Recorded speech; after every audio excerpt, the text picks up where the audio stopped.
Okay, let's dive into this. Today, we're taking a look at a prehistoric dynasty that absolutely ruled North America. I mean, you definitely know the name, right? But in this explainer, we're going way beyond the Hollywood monster. We're going to break down the actual real-world mechanics of the Tyrannosaurus Rex's reign, and of course, its sudden tragic fall.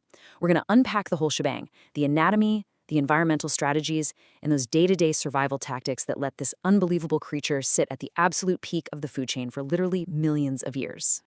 Every step shook the ground. Every bite could crush bone.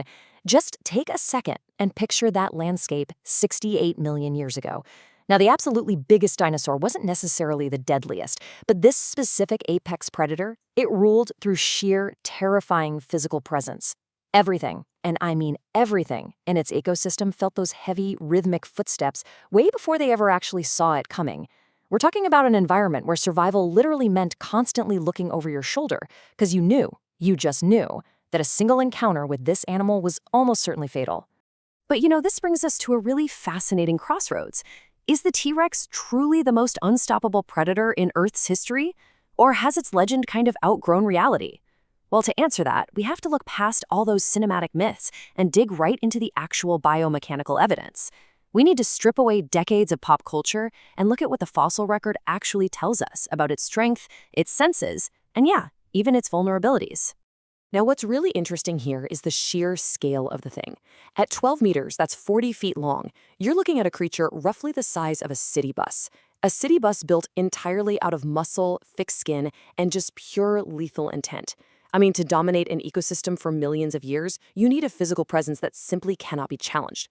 And this massive frame, it was literally the engine of its dynasty. But here's the catch. It required an immense amount of calories just to keep itself going, which completely dictated every single aspect of how it interacted with its world. But size is only half the equation, right? The other half is its weaponry. While a lot of predators are precision hunters, engineered to slice flesh, the T-Rex utilized a brutally different biomechanical strategy. It possessed one of the strongest bite forces ever recorded, and it was designed not to slice, but to completely and utterly shatter bone. Think about it. Slicing means prey might actually escape or just bleed out slowly. Crushing bone, that means instant, permanent immobilization. It was a strategy built entirely on overwhelming, catastrophic force. So how did it achieve this absolute devastation? Well, it wielded teeth nearly the size of bananas. I know, it sounds totally absurd to compare an apex predator's primary weapon to a piece of fruit, but it perfectly illustrates the sheer, blunt force thickness of these serrated spikes. Driven by an unbelievably powerful jaw, these weren't delicate scalpels meant for precision cuts. No way. They were basically structural hammers. Once those jaws locked into prey, they broke ribs, they shattered femurs, and they made absolutely sure it was game over instantly. Let's move to the next point and see how this all builds, because this immense power actually fuels an ongoing scientific mystery regarding its day-to-day behavior. For years, paleontologists were locked in this rigorous debate. Was the T-Rex a relentless, active hunter taking down live prey? Or was it actually just a giant scavenger, relying on its massive size to bully smaller predators away from dead animals? It's a really fundamental question of biology. You see, hunting requires massive energy expenditure and a lot of risk, while scavenging offers a safer, though maybe less predictable, calorie intake.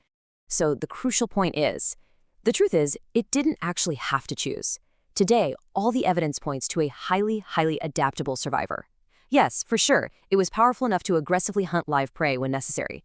But, and this is absolutely crucial for its millions of years of dominance, it was also intelligent enough not to waste energy when an easy meal was just sitting right there. It was a truly pragmatic king, ruling with both the brawn to kill and the brains to scavenge whenever that was the most efficient path to survival. But hey, no dynasty lasts forever, right? And this brilliantly illustrates just how fast things can change. After millions of years of absolute, unquestioned dominance, the unimaginable happened, a massive asteroid strike. It triggered this rapid, completely devastating countdown. First, the initial impact vaporizes literally everything in its immediate vicinity. Second, vast clouds of debris choke the atmosphere, turning the skies completely pitch dark. Third, without sunlight, global plant life just dies off. And finally, the entire food chain collapses right from the bottom up. The herbivores starve, quickly followed by the apex predators. A complete environmental failure just erased the king in a geological blink of an eye. The T-Rex's reign was absolute, but its sudden disappearance leaves us with an incredible what if. Like, what if the environment hadn't collapsed? Or maybe even more intriguingly, what if this 40-foot bone-crushing giant faced off against a massive predator from a completely different era? I'm talking Spinosaurus versus T-Rex. Who would truly be king? It's the ultimate prehistoric heavyweight matchup, and it's exactly what we're going to tackle next time. Make sure you subscribe to Prehistoric World so you don't miss out on that next prehistoric deep dive.